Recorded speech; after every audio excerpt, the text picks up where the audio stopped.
Global માર્કેટ્સની updates જાણીએ સહયોગી નીરજ કંસારા પાસેથી। Neeraj, good morning. આ સપ્તાહ મહત્વનું રહેશે ગ્લોબલ ફ્રન્ટથી તમે જુઓ તો, કારણ કે ફેડનો નિર્ણય આવશે, પરંતુ એ પહેલાં કઈ રીતે અત્યારે સેટઅપ બનતું દેખાઈ રહ્યું છે? માહોલ કેવો છે ગ્લોબલ બજારોમાં?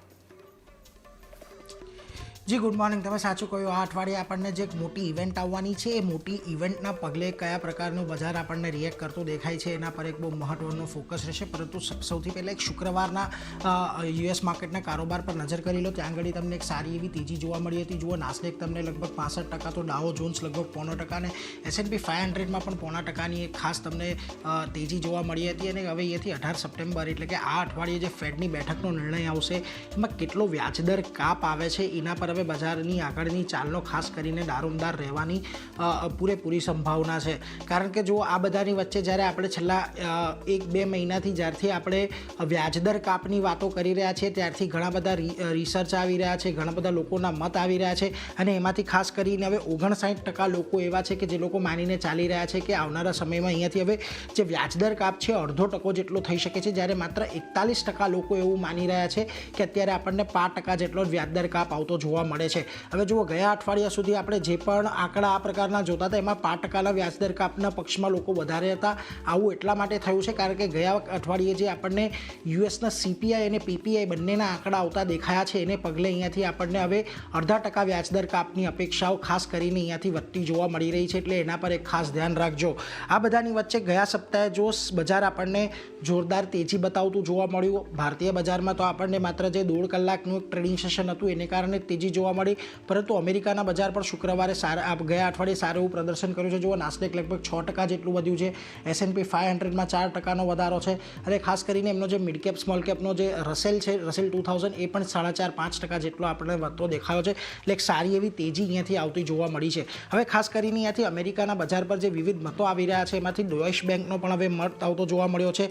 તેમણે S&P 500નો જે લક્ષ્ય છે તે અહીંયાથી વધાર્યો છે, અને 5500થી વધારીને 5750નો અહીંયાથી કરી દીધો છે। ખાસ કરીને તેમનું કહેવું છે કે સારા પરિણામો, મજબૂત પરિણામો અને બજારમાં રોકાણ વધવાના કારણે અહીંયાથી ખાસ કરીને લક્ષ્ય તેમણે વધાર્યો છે। એટલે આના પર એક ધ્યાન રાખજો। ગયા અઠવાડિયે આપણને JP મોર્ગન અને મોર્ગન સ્ટેનલી જેવા પણ મોટા બ્રોકરેજ હાઉસના એક રિપોર્ટ આવતા દેખાયા હતા। પરંતુ આ બધાની વચ્ચે આ અઠવાડિયું એટલા માટે પણ મહત્વનું છે કે ન માત્ર US ફેડ આ અઠવાડિયે આપણને વ્યાજદર પર નિર્ણય આપવાનો છે, પરંતુ વિશ્વની ઘણી બધી સેન્ટ્રલ બેન્કો દ્વારા અહીંયા નિર્ણય આપણને આવતો દેખાશે। જેમાંથી જુઓ, અમેરિકન ફેડ તો 18 તારીખે આપવાનું છે, પરંતુ બેંક ઓફ ઇંગ્લેન્ડની પણ 19 તારીખે આપણને બેઠક જોવા મળવાની છે। આ ઉપરાંત તમને બેંક ઓફ જાપાનની પણ એક જોવા મળવાની છે। એટલે ખાસ કરીને આ બધી જે સેન્ટ્રલ બેંકની બેઠકો છે એના પર પણ એક નજર રહેશે। પરંતુ આ બધાની વચ્ચે શુક્રવારના દિવસે ફરી એક વખત કોમેક્સ પર સોનાએ રેકોર્ડ હાઈ બનાવ્યા હતા। ખાસ કરીને ઇન્ટરનેશનલ માર્કેટમાં વધતી જોવા મળી। કોમેક્સમાં ડિસેમ્બર વાયદો આપણને એક સમયે $2600 પાર પણ પહોંચતો જોવા મળ્યો હતો। મહત્વની વાત એ છે કે $2582 રેકોર્ડ સ્તર પર યુએસનો સ્પોટનો ભાવ આપણને પહોંચતો દેખાયો છે, અને યુએસમાં વ્યાજદરોની અંદર જે કાપ આવવાનો છે એની જે અપેક્ષા છે એને જ કારણે અહીંયાથી આપણને એક આ તેજી જોવા મળી રહી છે। અને બીજી તરફ yieldડ પણ નબળી થઈ રહી છે, અને ડોલર પણ થોડોક નબળો થઈ રહ્યો છે। આ બધાના જે મિશ્ર પરિણામો છે તે આપણને સોના પર અત્યારે દેખાઈ રહ્યા છે, એટલે એના પર પણ એક ધ્યાન રાખવું જોઈએ। શુક્રવારે પણ સોના સંબંધિત શેર્સમાં જે તેજી જોવા મળી હતી, કદાચ આજે આપણને કન્ટિન્યુ રહેતી જોવા મળે। પરંતુ આ બધાની વચ્ચે આજે તમે એશિયાના બજારો પર એક વખત નજર કરી લો, કારણ કે એશિયાના બજારો તરફથી પણ થોડાક આજે આપણને મિશ્ર સંકેતો મળી રહ્યા છે। ખાસ કરીને તમે જુઓ, નિક્કેઈ, શાંઘાઈ, હેંગસેંગ તમને થોડા આજે ઘટાડા તરફી કારોબાર દર્શાવી રહ્યા છે, તો બીજી તરફ તમને ખાસ કરીને જે અન્ય તાઇવાન અને કોરિયા છે ત્યાં આગળ થોડી ઘણી પોઝિટિવિટી છે, પરંતુ સિંગાપુરના બજારોની અંદર એક દબાણ છે।